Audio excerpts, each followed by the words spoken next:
लुधियाना के सुनील और उसकी बीवी रीटा एक अच्छे और संपन्न परिवार से ताल्लुक रखते थे। एक दिन रीटा की भाभी उसके घर आती है। रीटा, तुझे तो पता है तेरा भाई कुछ नहीं करता, ऊपर से 2 बच्चों की जिम्मेदारी, बेटी भी बड़ी हो गई है।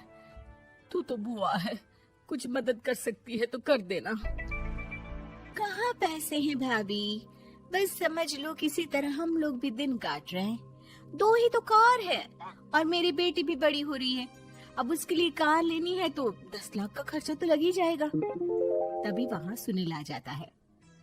अरे शशि, क्या है, तू हमेशा पैसों के लिए परेशान क्यों रहती है? वैसे क्या जरूरत थी बेटी की शादी इतने बड़े घर में तय करने की? अरे पैसे नहीं थे तो ऐसे ही कर देती कहीं शादी। इतने बड़े होटल में क्यों कर रही है शादी? लेकिन यहाँ तो मामला शादी का है, डेट तय है। दरअसल तेरे भतीजे के पीएफ के पैसे आने हैं, पर उसमें देर हो रही है। जैसे ही पैसे आ जाएंगे मैं तेरे अकाउंट में डलवा दूंगी। ठीक है, हम लोग सोचकर बताएंगे। तभी वहाँ भतीजा आ जाता है। फूफा जी, आप लोग ही मदद कर सकते हैं, वरना तो कैसे काम होगा समझ में ही नहीं आ रहा। मैं वादा करता हूँ जैसे ही पैसे आ जाएंगे मैं आप लोगों को वापस कर दूंगा। हाँ भाई, ठीक है। अब देख भाई, हमारे लड़के तो सारा दिन घर पर पड़े रहते हैं, ना कमाते हैं ना कुछ कमाने की इच्छा रखता है। लेकिन चल, ये ले, कितने पैसे चाहिए? जी 4 लाख रुपए। ठीक है, लेकिन पैसे ध्यान से वक्त पर वापस लौटा देना। सुनील मुसीबत के वक्त बीवी के भतीजे की मदद तो कर देता है, लेकिन उन लोगों के जाने के बाद देख ले रीटा, तेरे मायके वालों ने मांगा तो दे दिया, वरना इन लोगों का मुझे कोई भरोसा नहीं है। अरे क्यों भरोसा नहीं है? इससे पहले तो कभी इन लोगों ने आपसे मदद भी नहीं ली। हाँ, ली तो नहीं, लेकिन पैसे की किल्लत ही रहती है ना इन लोगों के पास। अरे ठीक है ना, नहीं लौटा पाए तो भतीजे के ससुराल से निकाल देंगे। सुना है बड़े घर में शादी हो रही है। सुनील और रीटा पैसे तो दे देते हैं, लेकिन अगले रोज ही। हाँ भाई साले साहब, क्या हाल है? ठीक हूँ जीजा जी। क्या बात है, सालों बाद आपका फोन, जरूर कोई बात होगी, बताइए ना। अरे वो तेरी बड़ी भाभी आई थी, बेटी की शादी कर रही है ना, तो पैसे लेने के लिए मैंने दे दिए 4 लाख। सोचा भाई किसी गरीब की बेटी की शादी हो रही है, पुण्य मिल जाएगा। अच्छा किया जीजा जी, उनका बेटा बहुत मेहनती है, जल्द ही लौटा भी देगा। वहीं रीटा भी फोन करके हर किसी को पैसे देने की बात करती है। रीटा की भाभी शशि के पास उसके भाई का फोन आता है। तूने सुनील से पैसा लिया है क्या? नहीं भाई, सिर्फ बात की है, बोल तो रहा है कि दे देगा। वो लोग मदद करने वालों में से नहीं है, और मदद कर भी दे लेकिन समाज में गा गा कर हालत बुरी कर देते हैं। अब गाने दीजिए ना भाई, मैं क्या कर सकती हूँ, मेरे पास कोई ऑप्शन भी तो नहीं है। बेटी की अगले हफ्ते शादी जो है।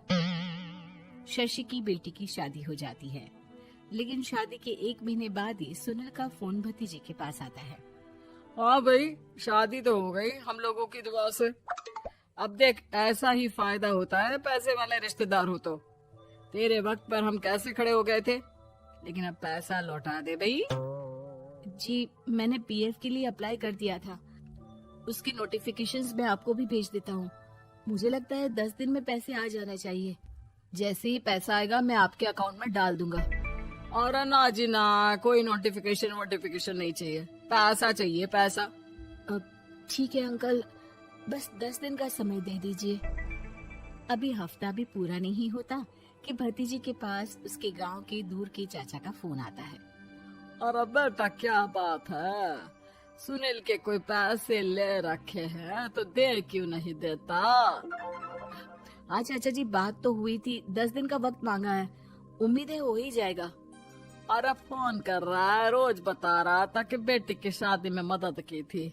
अब क्या है ना, भले ही शादी 10 दिन रोक देते, लेकिन सुनील से मदद नहीं लेनी चाहिए थी। याद है ना, मधु की मदद करके कितना बदनाम कर दिया था उसने पूरे घर को सोसाइटी में।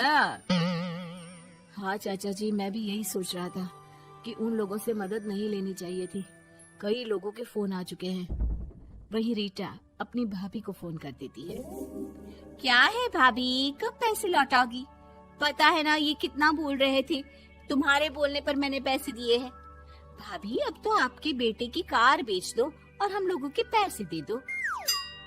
अरे लेकिन रीटा, बात तो 3 महीने की हुई थी ना, अभी तो 2 महीने भी नहीं हुए पैसा लिए, थोड़ा तो सब्र करो।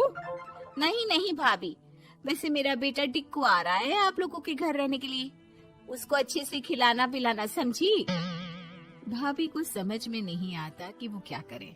वो बेटे से बात करती है। अरे माँ, इन लोगों से मदद लेकर सच में बहुत बड़ी गलती कर दी। मुझे खुद समझ में नहीं आता कि कैसे इन लोगों के पैसे जल्द से जल्द दे दूं। तभी डोरबेल बजती है और रीटा का बेटा टिक्कू घर में आता है। आओ बेटा, मामी के घर पहली बार आए हो रहने? आप पापा बोल रहे थे कि आप लोग पैसे का ब्याज तो दे नहीं पाओगे, तो तब तक मैं यहीं रह लूं। और हाँ, मैं एसी के बिना नहीं सो पाता।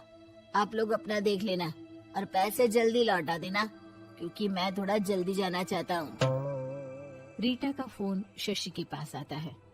भाभी, पैसे कब तक दोगे? बेटी की विदाई के बाद शशि के घर का माहौल बिल्कुल बदल जाता है। वो हर वक्त बेटे से उसके पीएफ के पैसे पूछती, और पीएफ यानी कि सरकारी काम। आजकल में पूरा 1 महीना और बीत जाता है। भाभी, मैं और ये अमेरिका जा रहे हैं, घूमने के लिए पैसों की बहुत जरूरत है। रीटा, मैं पूरी कोशिश कर रही हूँ कि जल्द से जल्द पैसे का इंतजाम कर दूं, लेकिन पक्का नहीं बोल सकती। तभी सुनील का फोन भतीजे के पास आता है। देख माना 3 महीने की बात हुई थी पैसे लौटाने के लिए, लेकिन अभी मुझे पैसों की काफी जरूरत है। मैं अमेरिका जा रहा हूँ, तो पैसे मैंने किसी से ब्याज में पकड़ लिए हैं। तू हर महीने 4 लाख का 20,000 ब्याज डाल देना मेरे अकाउंट में। सुनील फोन रख देता है, लेकिन भतीजा काफी परेशान हो जाता है। वो ऑफिस से शाम को घर आता है कि माँ पूछती है, क्या हुआ बेटा? बेटा माँ को सारी बात बता देता है। माँ भगवान के सामने हाथ जोड़कर खड़ी हो जाती है और रोने लगती है कि तभी बेटे का मोबाइल पर मैसेज बजता है। माँ, पीएफ के पैसे आ गए। और वो ऑनलाइन ही सुनील के पैसे वापस कर देता है। भला हो भगवान का।